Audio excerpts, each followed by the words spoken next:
ஆமா, இது என்ன கூட்டு சமையலா? ஆமா. தேர்தல் கூட்டணி மாதிரி இது சமையல் கூட்டணி போல இருக்கு. இதுக்கு பேரு தான் கிச்சன் கேபினட். ஆமாமா. சரி, இதுல ரசம் யார் வச்சது, பாயாசம் யார் வச்சது? ஏன் கேக்குறீங்க? அதெல்லாம் ஒண்ணும் இல்ல. பாயாசம் தனியா ரசம் மாதிரி இருக்கு, ரசம் கெட்டியா பாயாசம் மாதிரி இருக்கு. அதான் இதை வச்ச புத்திசாலியான்னு தெரிஞ்சுக்கலாமேன்னு கேட்டேன். என்ன போசண்ணே, பிறந்ததுல இருந்து இவங்க கூட தான் இருக்கீங்க. ஒரு யூகமா சொல்லுங்களேன், யார் இந்த புத்திசாலின்னு? அது யார் அந்த புத்திசாலி? என் வீட்டுக்காரி தான்.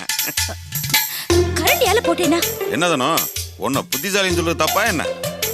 ஆமா லீலா, இதுல உன் சமையல் இது. வேற என்ன, முருங்கக்காய் சாம்பார் தான்.